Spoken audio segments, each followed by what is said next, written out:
8 years ago, the president of Mexico, facing a highly contested election, decided to declare a war on drugs. To do this, he called the military to the streets.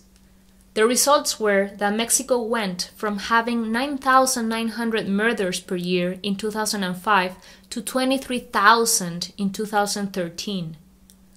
On December 2012, Enrique Peña Nieto, from the PRI, the Institutional Revolutionary Party, became president of Mexico. The PRI was in power from the 1920s until 2000 and had many accusations of disappearance and violence against students. Enrique Peña Nieto's first action as president was to create alliances with Congress to push for reforms, most of them related to the economy.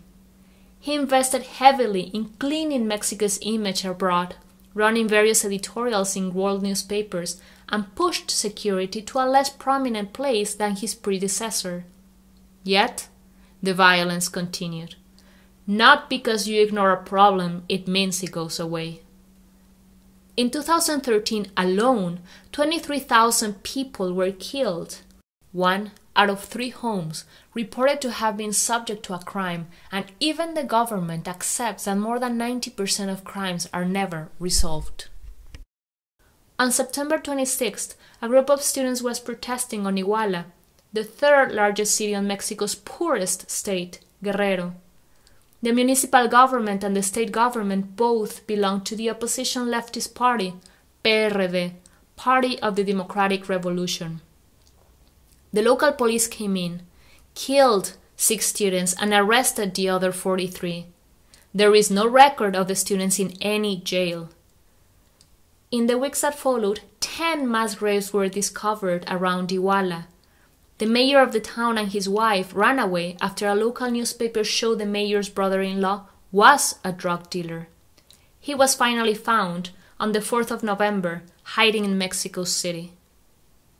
While this crisis was going on, the president of Mexico decided to go on tour to China and Australia, as they are important business partners.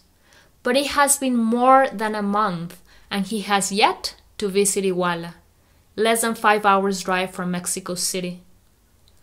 On November 7th, Mexico's Attorney General gave a press conference where he announced that according to some of those interrogated who showed signs of torture, they believed the students had been killed and burned. The parents refused to accept this information until reliable DNA sources are presented.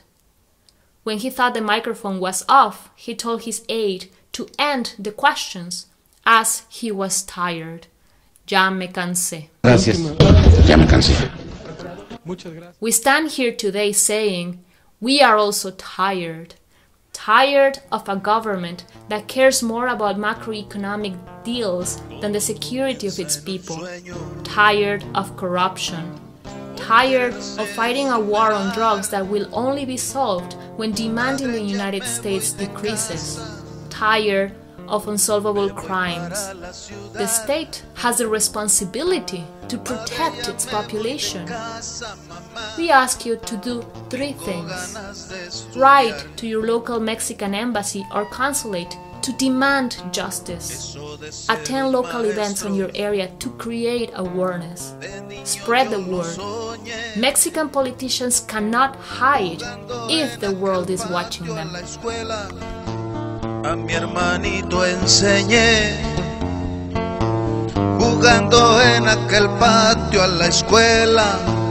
A mi hermanito enseñé.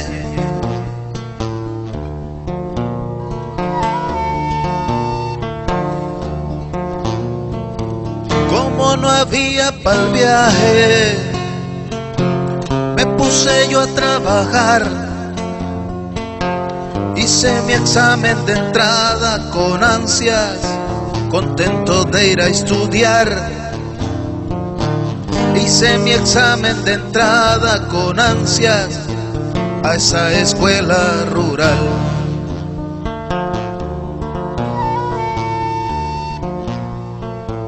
El 26 de septiembre sucedió todo lo peor.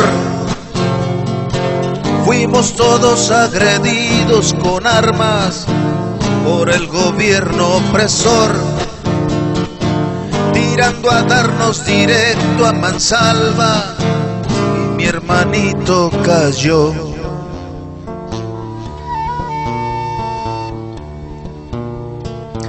Corrimos todos a un lado para podernos salvar.